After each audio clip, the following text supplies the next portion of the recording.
Hello, everyone. Real Estate with Raza here. We had a lot going on in the real estate market, and the Bank of Canada has just raised interest rates by a half a point. And we're going to talk about how that's going to affect the market. And are we in for a hard landing or a soft landing, the way the Bank of Canada is speaking? Also, we're going to talk about if you have an investment property, where should you shift your investment property, because certain areas have come down a lot more than other areas. And also, we're going to talk about inflation and why we think that the Bank of Canada is not going to slow down the interest rates until inflation is under control. So let's get started. Now, the first thing we're talking about is the Bank of Canada.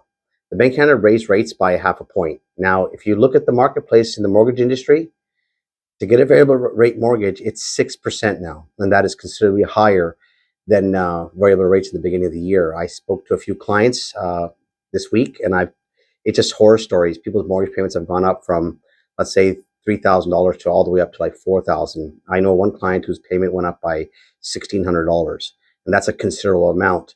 And they're managing for now, but he doesn't know exactly how long he'll be able to continue that, and he may have to sell his house. This is the kind of information we're getting and the feedback we're getting from the live market itself.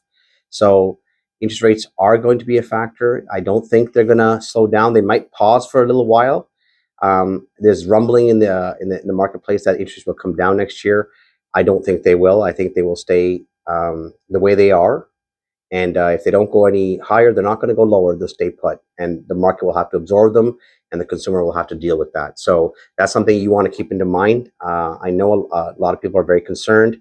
We read a lot of articles. We're seeing a lot of Facebook videos now that the Bank of Canada has raised rates. But please keep in mind that there is a possibility in order to fight inflation, the Bank of Canada is going to leave rates the way they are. Now, let's look at, now that we're talking about inflation, their goal right now is to bring it down to 2%, and we're very far from that. We're at 6.9%. Now, if inflation rate is at 6.9%, and they use a basket of goods to do that, but the big concern is housing, a shelter is up 30%. And so if it's inflation rate 6.9 and housing and shelter is up 30%, if you were to go out and rent a home, or if you're paying your mortgage because of the higher rates, so that's going to lead into the inflation rate staying high. Also, food costs. I'm sure you've all noticed, you go into the grocery stores, day-to-day goods, the food inflation right now is 10%. That's incredibly high for something that we need to consume to survive. So if the food rate is at 10%, the inflation rate, shelters at around 30%, and overall our inflation rate is at 6.9%, I do believe it's going to take the Bank of Canada a considerable amount of time to reduce our inflation rate back down to 2 or 3 or even 4%. It's going to take a while for the interest rates to be absorbed into the market and people to cut back on their spending to control this inflation.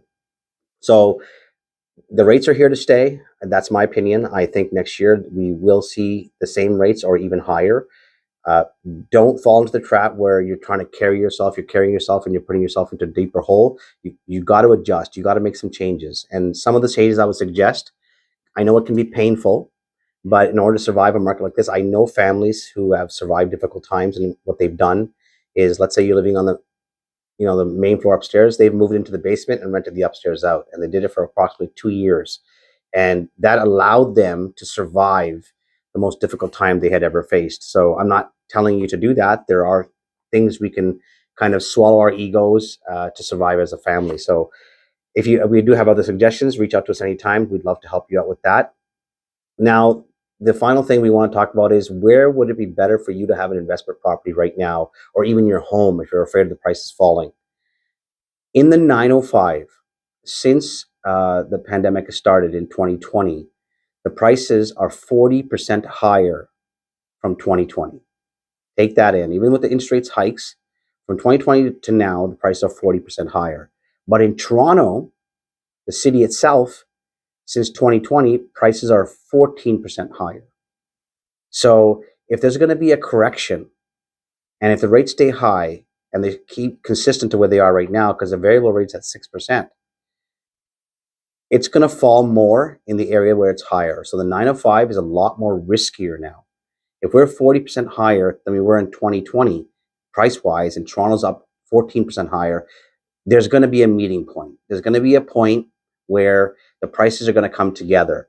Like keep in mind when Toronto, I always look at Toronto as a cup full of water, and Toronto is the first place to grow.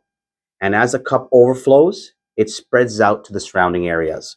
So if as the water is spreading out, it's going into the 905, it's going east, it's going west, and it's going north. And an incredible amount of growth has happened there too, because since 2022 and the lockdowns, a lot of people have been working from home, so the demand for the suburbs was skyrocketing.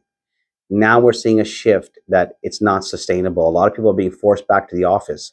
So if you have an investment property, let's say in York region, in Durham region, or Peelin region, I would consider selling that rental property and getting a property in Toronto, because it's wise to do some kind of shifting to lessen your loss and kind of help yourself through this storm. These are kind of ideas our team comes up with and suggestions by looking at the numbers, the stats, and understanding what direction the market's moving in.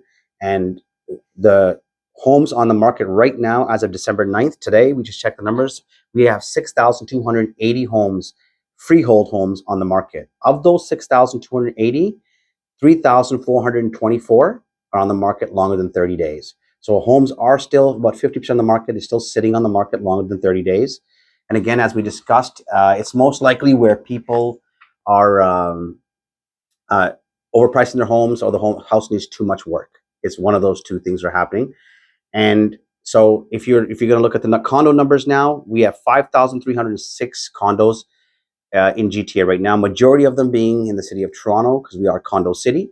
And we are seeing a slowdown in the condo market. So keep down, because we could see the inventory going up, along with we have 2,972 of them on the market longer than 30 days. So that's over 52-53% of the homes and condos are on the market for longer than 30 days. There's a lot of fear in the marketplace, and there's a lot of uncertainty in the marketplace. But one thing we are certain of is if the rates continue this way, prices will be affected. There will be a downward pressure.